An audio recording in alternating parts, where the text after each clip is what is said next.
Hey, Cool. we're here. We're Nice. here. Everyone, we are back for another episode of Waiting for Death with Joe Camerota. And my guest today is Tommy Smart. Tommy, how are you Hey, doing? hey, Joe. So we're doing it now. Cool. We're doing it. Tommy is a comedian. Tommy's a comedian. Very funny guy. Check him out, Tommy Smart. Let's dive right in. Okay. Tommy, do you believe in God? Yes or no? And if yes, what is that? And if no, why not? I don't know. So I think I'll probably be one of those guys that eventually, let's say, they don't know if they believe in God, if God doesn't exist or not. And then when I get old, I probably will look for something, greater than myself. Okay, so you'll think you'll be a little bit I- cliche in that way, and that Yeah, you might I be religious when you might, get which old. kind of, it's just a gut feeling, when I sit and think about it. Got it. I will say this: I can't really say that I right now believe in like heaven and hell and angels and going into like the pearly gates and Jesus or everything. Got it. That being Christianity, being the religion that I was kind of born into, Got it. Okay. but and raised to believe, and in other religions such as like Judaism or Islam or anything like that, I really have no history with. So I can't say, but I can dig, and I think a lot of people, for the sake of their own sanity, have to believe in something greater than themselves, whatever that might be.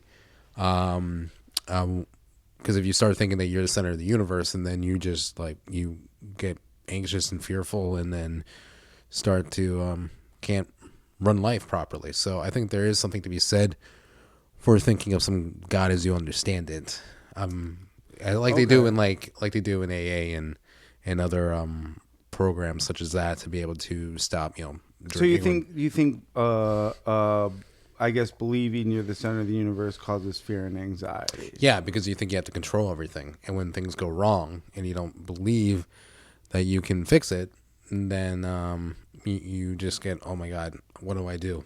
And you have no one to turn to because you're the guy with all the answers, but you can't control things. That kind of a thing right there. Yeah. Now, I mean, I'm thinking of it more in like kind of like a spiritual sense where, That is so interesting because, like, I always feel like there's no one else here but me, in that way, Yeah.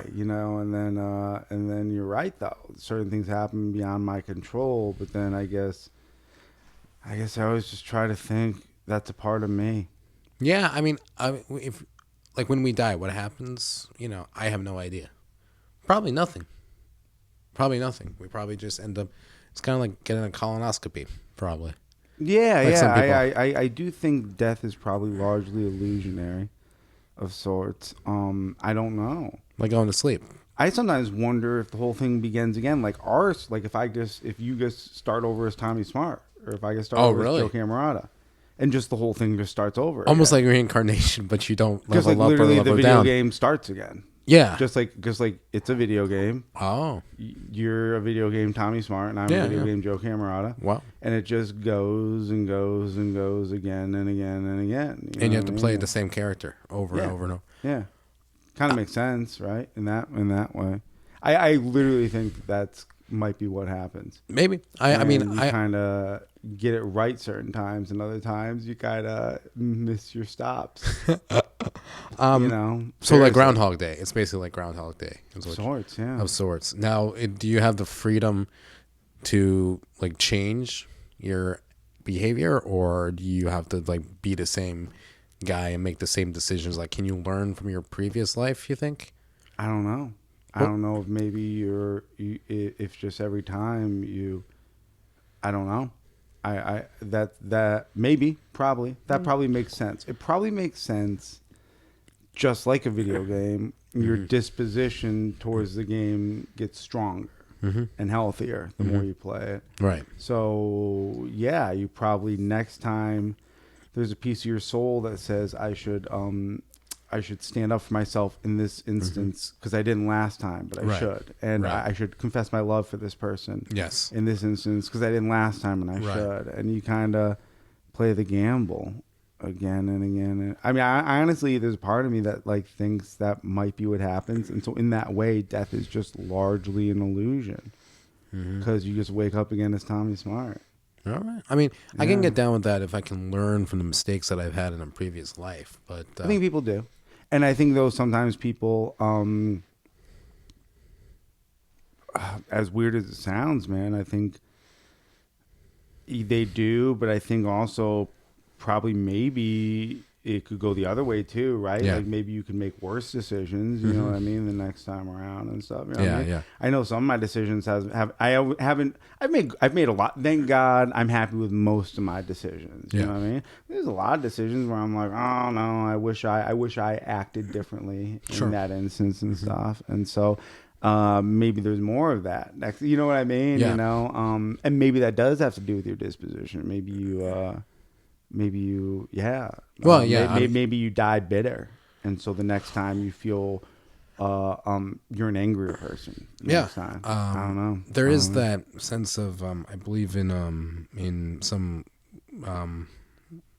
Eastern spirituality and Eastern religions, such as like where they include like Buddhism and the idea of reincarnation in different, you know, how you behave in your life. You kind of like it has a karmic cycle into your next life. Yeah. So if you really if you behave poorly, you know, you won't be as rewarded. Now, I'm not a practicing Buddhist or particularly really studied reincarnation in great detail, but I think that's the general idea of it.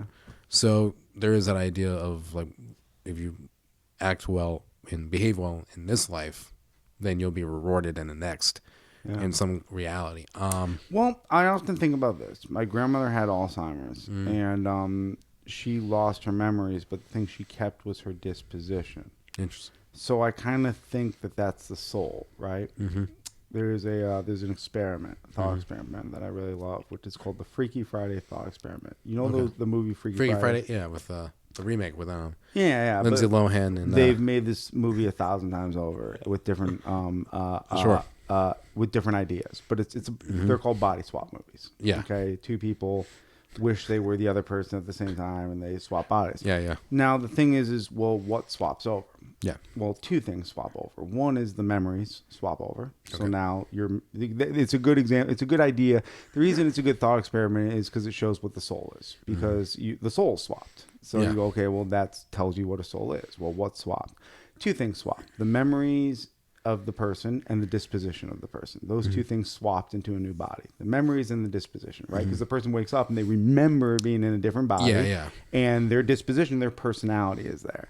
So you go, okay, well, now your soul is your memories and your disposition. But then you go, well, can you lose your memories? And you go, yeah, Alzheimer's. And then you go, well, what's left after that? And it's just your disposition. Yeah. So at the end of the day, your soul really gets down to just your disposition. Right. Okay. It's wild, right?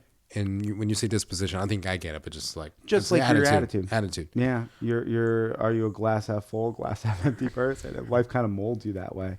And so I think that reincarnates in some form. No, and then I the think rest that goes forward. Your disposition. So would you say that your memory, I think your memory goes. but does that really have an effect on your disposition then?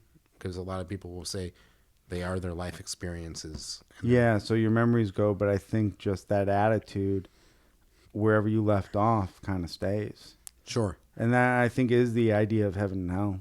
You know, me personally, I think that's the idea of heaven and hell, because, you know, if you have a good attitude, then sort of your next, even your in-between time between here and your next reincarnation is going to probably be defined.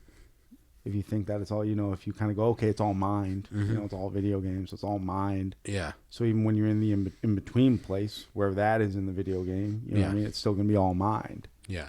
And so let's say that's like a dream world of sorts, this heaven or hell. Well, you're going to create it based on your disposition, based on whether or not you think you deserve rewards or punishment. Isn't that wild? Yeah. If you yourself, you mentioned. believe that. Yeah. Oh, wow. Well, think about it. Okay, so I once heard, this is the best allegory I ever heard of heaven and hell, which is that heaven and hell are the exact same place. Heaven and hell are the exact same place. Okay.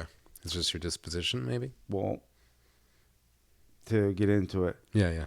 So the allegory goes like this: heaven and hell are the exact same place. It's a room filled with people, and there's a table filled with food. So there's a room filled with people, and there's a table filled with food. Now in heaven, people are feeding each other. In hell, people are fighting over the food. Oh. But it's the exact same place. Oh. Just in heaven, people are feeding each other, and in hell, people are fighting over the food. Wow. Isn't that wild to think about? Well, yeah. First, that's an interesting analogy. Who brought that up? I heard it once. I forget where I heard it. Well, I really can't remember. It's not me. Mm-hmm. Some religious leader or philosopher Mm-hmm.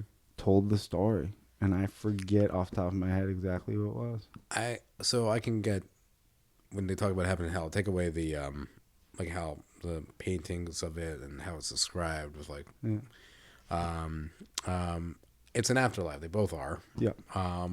But obviously in heaven, it's where if you're rewarded for having a sense of altruism about yourself and selflessness, I think. And then when you're talking about hell, people that go there are the ones that are selfish or behave poorly in their life and treated people ill. So it kind of makes sense that like everybody's fighting over food versus for themselves. They only care about their own. Oh, I need to like feed myself instead of like being loving and being altruistic and feeding others. Yeah. Obviously, you need a balancing act of the two. Look out for yourself, but be a selfless person. So I get the analogy. Yeah. Now, because it is actually funny we're talking about this. Well, we'll do that. We'll do it in order. We'll do the questions. All right, cool. Do you believe in the devil? Is the devil real? Is that a thing? Yes or no, and why? Yes, no. I mean, I guess I just don't believe in a physical afterlife. So it's hard for me to really think there's a guy with horns or Lucifer. How we're able to see him. But I mean, there is evil in the world. There definitely is. Do you think that evil has a consciousness? That's coming from one person that's dictating it? I don't know. I don't. Yeah, I would say, and if it's I don't know, then it means no for me. Yeah. I'm out. Yeah, fair enough. Okay. But there is, yeah. I mean, but there is, definitely. Like when I was in college, we were taught that like somebody's evil who doesn't have a sense of right and wrong. If you have a sense of right and wrong, even if it's fucked up right and wrong, then you're evil, and that can be devilish. if you don't have a sense of right. Yeah. If you're completely like without rationale. Yeah. If you're behaving completely without rationale, then that's evil. But somebody, really? Yeah, I would think that's some sort of like mental retardation. I mean, honestly, I'd be like, well, the person doesn't know what they're doing. You know what I mean? Like, yeah. I would actually look at that person with pity. That's in my mind, evil is a bit more mindful, but yeah. Sure. Well, I think they were trying to open your mind out to play devil's advocate, where the idea that take somebody who's like evil and like cinema and storytelling. Yeah. Like you have a good example, Darth Vader. Having his own motivations for why he does the things that he does. Yeah. And some of it was out of, if you factor in the prequels, is out of like he cared for his wife. Yeah. In that. And but so you're saying there's these perceived altruistic motives sometimes behind evil, I guess maybe. Yeah. I haven't seen Star Wars, so I don't really know, but oh, really? I thought you've been a big Star Wars guy. No. I don't like You're talking about George Lucas like when we were off camera. Yeah, no. I mean, that's just the guy who donated money to a school. That's cool. I truly don't like Lord of the Rings stuff, Star Wars stuff. I don't like political science in space. Like in my mind, I'm like, just make a political movie. Like there's enough real, because it's all based on real shit that happens. So it's just like, okay, that's fair. It's just like make the movie, make World War II movies, make modern day spy movies, whatever, dude. There's so many ways to tell that parable that you don't have to tell it in space. I just think that's stupid. Well, you have to imagine that in writing the original Star Wars, the influence of being the backdrop of Vietnam ending and the feelings of that, I know kind of played into the idea of rebels and versus the Empire. And I think George Lucas has said that. And I think when I was listening to the audio commentary when I was a kid about the prequels, they were talking a little bit about the Bush administration because that's what was happening at the time. It kind of influenced by, but but I mean, I'm not into that stuff too, like you're saying, but it's like it's still I was enjoyed it when I watched them as a kid, and then it's like I respect what they are in cinema landscape in the industry itself, but. And these ideas, like I said, like of evil. Yeah, fair enough. Yeah. Now, next question. What do you think happens after you die? You kind of already answered it, but yeah. Sorry if I'm answering other questions. I think there's, me personally, just go to sleep. You're saying nothing. Yeah, I'll say this. There are people who have died in my lifetime that I would love to see again. And that's, really, that's very true. So holding some hope out for that, if I'm being completely honest, but it might just be like a colonoscopy. Yeah, okay. If you had a colonoscopy, you would just like. I've never had one. Oh, I have. That's, it was, I was being tested for cancer, but, which I didn't have, but nice. It was, So I had a colonoscopy when I was like 21. They just shove something up your butt, right? Yeah. And. Was it good? I don't know. Does it hurt? No. You get knocked out with the anesthesia, and nice. It's the best. It's like going to sleep high. Yeah. A little bit. It's like weed, being stoned. Yeah, I've had I've been to a GI doctor where they put me under in order to go down my throat to see if I have acid reflux and stuff like that. No. Yeah. So they put me under. Yeah. So fair enough. Okay. Yeah, so I think we just fall asleep and then that's it. You don't think we dream for forever, or no? Oh, or something like that. We might be in a state right post. I could see. Now I'm not a brain guy. I could see there being some kind of chemicals that in the brain that actually do that. Yeah, I do think that facilitate that. I know when my grandfather died. Yep. It was kind of like he had cancer, and like the evening before he passed away, he was like. I think he was probably hallucinating. Yeah. Because he was speaking Italian, talking to his mother. So I think something like that might happen. Yeah. Yeah, in order to bring sort of peace about. Yeah. Yeah. So I think something like that might happen. We might have some hallucinations, maybe even right after we die, as like the body ends. Yeah. But I have no proof or concepts of what that might be. Fair enough. Yeah. Next question. Have you ever experienced the miraculous or the supernatural? No. Miraculous. Or the supernatural. Ghosts, aliens, anything. Let's see. I have a moment where you weren't on shrooms, but you just felt one with the universe and couldn't perceive. I don't know, anything. Anything like that. Anything where you're like, it was just fucking weird, Joe. Met a vampire once. I don't know. Met a vampire. Miraculous. I met a vampire once, but it was like a cosplay thing at the producers club, which right. Yeah, I remember she was. Unless she was a real vampire, she had the teeth. Unless you saw her turn into a bat or something, it doesn't count.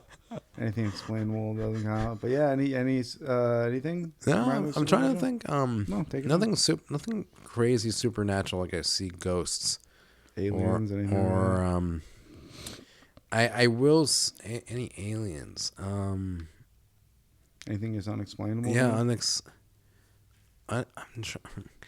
every time I'm trying to think of something, it comes up just like, that was just some random homeless person doing like a crazy person thing. I guess not off the top of my head. I do meditate. That's like a thing I've been doing since I was in college, and I was trained how to do it from a professor. Okay. That I had. What is it, like transcendental meditation? Well, fun story. He did mention that he paid to learn to do that, and he paid to learn to get the mantra for transcendental. Paid to learn? Yeah, because you have to pay for it. It's a Wait, what? yeah.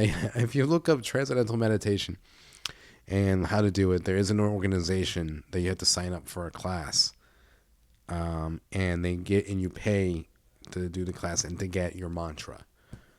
Do they give you your own mantra? Yeah. Your own personal mantra. Yeah. From the class. Yeah.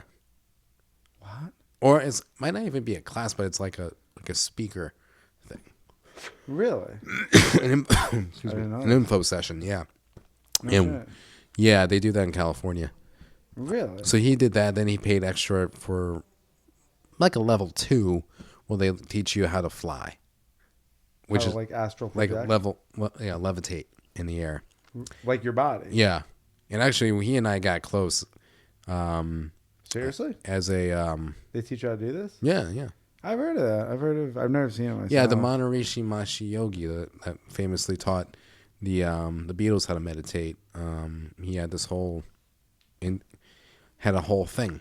Okay. Had a whole but yeah, that was. Oh, I had So you believe levitation is achievable through that, or no? Or have you ever seen it, or no? I've read accounts, but I have not personally. Not personally. No. I've never. Have I seen? Have you ever experienced it firsthand? I feel so basic. So like not saying like No, I've seen anything wild or crazy. I mean, I've had close calls of like almost getting hit by a car, and that kind of was miraculous. So I'm just like, thank God. You're just sitting there like, thank you up there. Yeah. But I think the closest thing to learning how to, you do get this like connectedness from meditation, and then and when you do it for prolonged periods of time, your brain comes in an intuition. Your brain starts to think more of open-mindedness in a different way. That makes sense. Where and in the times that I've done it, I've definitely felt more alive than I have and that's a very more complicated thing to it. I mean, I think there's a lot of different factors there, but you do see the world with a little bit more color and in a different way. Okay. But no, I've never seen like someone like walk on water, which would have been cool. Fair enough. Yeah. Oh. Have you? No. I don't think. Once again, I don't think I've ever experienced the miraculous or the supernatural. Kind of why I ask it, right? You know what I mean? I like the stories though. But me personally, I've never really experienced anything that I believe to be beyond a parlor trick. I guess there's not enough variation for stuff for me. Oh, so like if something is repeatable. And like whenever I see like these people levitate, like these like magicians levitate, they always kind of do it in the same pose. So I'm like, okay, there's like a thing that you're doing. Yeah. You know what I mean? Mm-hmm. Like even though I can't really explain it, because you're not able to like do whatever while you do it, because you have to hold the same stance and you kind of have to do it in a similar way. Mm-hmm. There's some sort of trick behind it. Now, whether that trick makes you actually levitate, it might, but even still, if you can teach it, then it's not supernatural anymore. Yeah, I mean, I've been to magic shows and never really, and I never took that seriously. Now you got me thinking about it. I did have an experience with a Ouija board. You did? Yeah, okay. I kind of wrote it off because you just think those things are bullshit. Yeah. But like, I was hanging out with a friend, a childhood friend, who I'm still tight with, and his girlfriend at the time. Okay. And she was into this stuff. And so we got a Ouija board and we were playing with it. And then when we were summoning the dead, I had a brother die when I was 7. And, so we were talking to the spirit that said it was my brother. Oh, wow. Yeah. Wow. Yeah. Wow. And like the planchette was actually moving and everything. Yeah, the letters and everything. The planchette was actually moving. The what? The planchette was actually moving. Oh, the board. Yeah. The thing on the board, the planchette. Yeah. Oh, planchette. Oh, yeah. Sorry. I don't know if I'm pronouncing it correctly. I think it's called planchette. Oh, yeah. The thing. That was actually moving. That was actually moving. You actually put your hands down, and you don't think the other people were moving it? Nah, not that I saw. Really? Not that I saw. Truly? Yeah. So you were just like, you were talking to something from beyond that was now claiming to be your brother and was moving the thing. Because how would he do it? How would who do it? Oh, like those two guys. I don't know. I mean, the guy and the girl. No, Yeah. not that I saw because I was right And there. they and also was probably saying, was it saying things that they couldn't have possibly known? Or? That's a good point. All right, that's kind of a good point because one of my friends, he knew about that, Yeah. but I don't. Why would he? Why would he do that? Yeah, It's yeah. a little bit sadistic. That's what I always think when people who like do that, like, are they just like literally sadistic people? If they Yeah, were, and this if guy- they were to bring you in there and be like, I'm your, I'm like talking to a board and I'm being your dead brother. That's fucking wild. Yeah, that's fucked up. And this guy, I know I'm friends with this guy. I was at his wedding. I see him every time I'm down for the holidays. So like we wouldn't. Yeah, I don't think he would do something that's sadistic. Yeah, fair enough. Right? Yeah. You kind of get a good feeling on people. So, okay, And the girl didn't know, about that stuff. she didn't know about it. So Yeah. So like, Yeah. and I you mean, don't think he told her? I mean, after the fact, we talked about it, but I mean, like, not. How old before. were you? We had, not that. I think I was maybe just like in high school or right in college. That's wild. That's actually low key the best answer anyone's ever given to that question. Like that's actually well, in a sense, yeah. Most people don't have any story at all. You know what I mean? Yeah. I was trying to think. I was like, have I like seen a dead person in a mirror or something like that? That from No, my that past? counts. That counts. That's something that a Ouija board, like I'm talking about, it goes beyond the levitating because the levitating has to happen in the same way every single time. Where a Ouija board is so varied. You know what I mean? The fact that it's like I'm your dead brother. It's like Yeah, okay, yeah. you know what I mean? That's like could have been anything that came through. You know what I mean? Yeah. So it's a little too varied. But then you have the explanation that other people were just fucking with you. But like you said, you don't think they were. So that's kind of fair Yeah, I mean, to a certain degree. do I really think that his whatever Anything spirit is of my brother? explainable if you think. Oh, but Yeah. what do you think it was then? If you don't think it was spirit of your brother, I mean, Good question. I don't Yeah, know. right. I don't. what was he saying? Was he saying stuff that only he could know? Yeah, and he shit? was like, I think it was like we spelled out the letters and it was like, you got any bitches? You got any bitches? Yeah. All right. He wanted to know if you were getting laid. Yeah. So he couldn't see what was happening in the world. He was like in some place like No, I guess like, not. Yeah. Wow. Okay. Fair enough. It's just like a portal opens up someplace else where he's at. Yeah, He's yeah. to go talk to his brother and ask if he's getting any bitches. It's wild. No, I mean when he died, he was 17, so he was probably in that phase where he was thinking about pussy all the time. But like, Fair enough. Okay. but I mean, That is something that a 17-year-old might say. Yeah. yeah, no. So And how old were you when you were I doing was- Ouija board? Oh, how old was I? I had to be maybe 17, 18, 19. Oh, so you're the younger brother. Yeah, he was 10 years older than me. And, Wow. And I have a sister who's 13. How did he pass you? Let me ask you. He had a he was in a car accident. No shit. Yeah. Sorry to hear that, man. Yeah, driving 100 miles an hour on a narrow street. Jesus. I'm so sorry, man. Yeah. I'm so sorry, dude. The mistakes. That type of shit happens, dude. And then you know what, man? I drove a lot recklessly when I was a kid, so Yeah. it could have happened. And honestly, it's not like a thing that like 17-year-olds just do that shit. You know what I mean? Yeah. I used to drive drunk all the time when I was 17. It was a dumb thing to do, dude, but I did it. Oh yeah, people used to. My dad was telling me that you used to be able to like go up to a drive-through and get a bucket, ice, and beer. Yeah. And you could drink. Well, I mean, I grew up in the 90s, dude, and people just people just drink and drive. That was just like a thing. Yeah. If you got caught, you got arrested. Yeah. know You what I couldn't. mean? My dad told me you couldn't do it. Drive under the influence, but you can drink alcoholic beverages while driving, Huh. which is just fucked up. Yeah, right. Yeah. Oh my God, it's just some of those things. No, that, I remember. We used to say, if my dad and his buddy were on only their second or third beer, and they're like, "Hey, we just got to run to the store," they can just bring their beers in the car.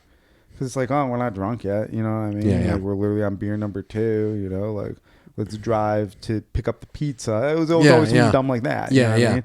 We're on beer number 2. We're gonna go pick up the pizza, then come back here, and then keep on drinking. Yeah, there's a lot of people that. And they just bring a beer in the car. You know what I mean? It's like I never felt us. It's literally on beer number 2. You know what I mean? Literally driving a mile and a half to pick up pizza. You know what I mean? Like it's like nothing dangerous about it. Yeah. Even if they got pulled over, they'd be like, yeah, pull out the breathalyzer. But yeah. Small towns you can just still do that shit as long as you're not doing anything. Yeah, you just gotta be careful because like sometimes you could be so. I read a study one time that it was like a lot of accidents. So like a large % of accidents happen within 5-minute radius of your home because you're just kind of on autopilot because like 100%, street, 100%. and then you everybody has like wine with dinner. Yeah, yeah. A lot of small towns, though, man. There's like no one on the roads and stuff. It is, you know, you go to certain small towns, man. And it's just like driving drunk on a farm or something, dude. It's like what's gonna happen, you know? That's nuts. Well, no, but if you have a farm and a bunch of land, yeah, people just drive drunk on that shit. You know, you can do oh, that. within your land, yeah, you can do whatever. Yeah, you can do whatever.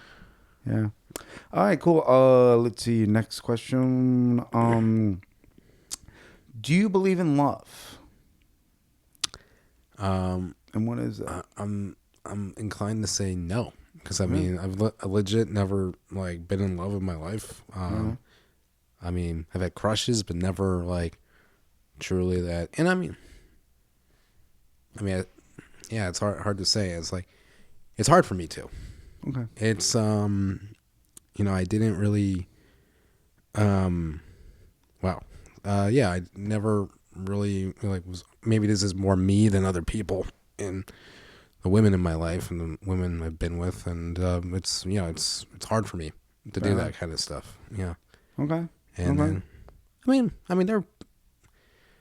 Yeah, I got my homies. You know, you say that shit. You know, and those, I do cherish those relationships and those friendships. Yeah. But it's hard for me to really romantic love. Romantic, yeah. It's romantic love is really hard. Yeah. It's I just never developed that skill. Fair enough. I mean, I fake it till you make it sometimes, but I think that's what everyone does. Yeah, I don't think anyone ever truly develops the skill personally. Yeah. But yeah, that's kind of why we ask these questions, right? No, it's you know, talk about something that really talk about something that matters as opposed to other things that don't, you know, that are just bullshit. You know, that's an important thing. Yeah, love is an important thing. Fair enough. Yeah. Yeah, in the abstract, that is true. I think it's appreciation. You know, so there's that. Next question. Do you believe in hate? Do you think hate has a place? Do you think it never has a place? Does it have a place? Sometimes has a place. Do you? And, you know, I hate the DMV. That's there you go. I mean, if you want to talk about hell, I mean that's really the DMV. Fair enough. So yeah, it's okay to hate the DMV. Oh my god. I mean, no, truly, right? It's it's not. I always take that stance where, you know, it's proper to hate certain things like the DMV. Oh my god, if you're gonna hate anything, I mean, no, I don't think the DMV, Nazis.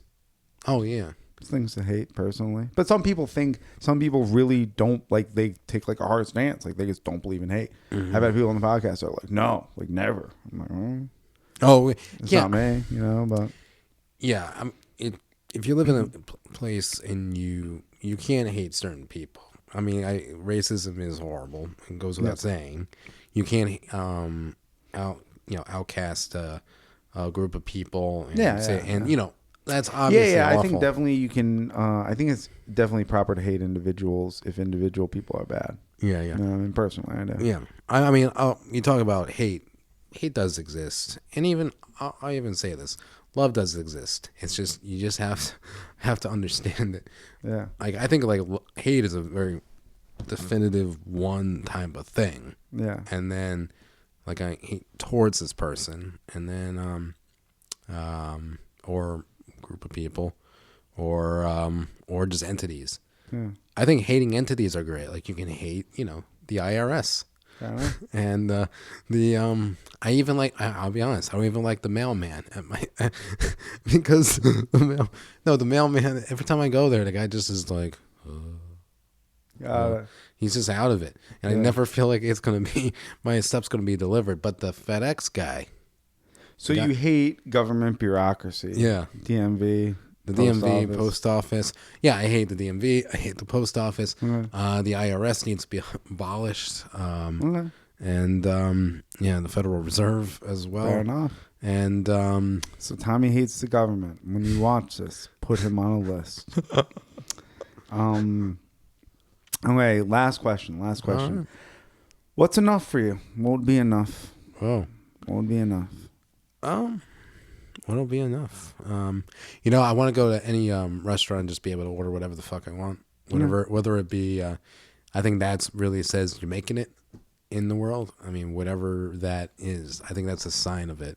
In it like a realistic daily life thing. I think anybody wants to be able to say like, hey, go. We're here for like for instance, we're at a resort. We're here for a week.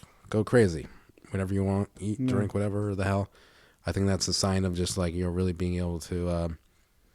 So I guess financial security is enough. There's that, and I'm a comic, so it's like be able to perform and have people that like my stuff and are willing to pay to see me. That's great.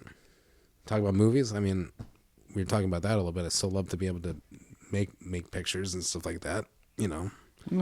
And that's just something that's like I really want to fuck over my this what was it this science teacher. I had a science teacher back in 6th, 7th, 8th grade. Yep. 8th grade, and she always looked like she was hungover because her eyes were bloodshot. Yep. And she would tell us how she taught a class and asked the kids what they wanted to do. When there was one girl that said something, and that one girl was like, "All right," there was like one girl out of that entire class that was doing what they said they wanted to do when they were in like 8th grade. Got it. And I wanted to kind of like prove that lady wrong that you can have like a dream. Yeah. Fair enough. Wow. I don't think about I've done stuff all a my lot. dreams. I truly have. Yeah, I mean, I've learned more about you, Joe, in the past like hour and what you've done. That's so cool. Yeah, I've definitely lived all my dreams. And now making podcasts. Yeah. So anyway, yeah, it's kind of that. That's our show. Wow. That's everything. Yeah. How long do we go? I don't know. How long do we go? 37 minutes, yeah. Oh, wow. Yeah. Cool. It's a short show like that. It really is. Yeah, so remember you were saying it was going to be a half hour. About but, half hour, 40 minutes, you know what I mean? Plus, I'll cut all the little, like, the very beginning and, like the very tail end. So, yeah, it'll be less than 40 minutes. Yeah. No, cool. Oh, yeah. All right. Nice shit. Everyone, Waiting for Death with Joe Camerota, this time featuring Tommy Smart. So, yeah, check him out. Tommy Smart is a comedian. And Really Smart Comedy is the handle. Really Smart Comedy is the handle. Instagram handle. And, I'm available. Book me. Pay me. I'll make you laugh. Hire him. Give him that financial stability he's after. The ability to buy whatever he wants at the restaurant. Later, everybody. Great stuff. Thank you. Thank you.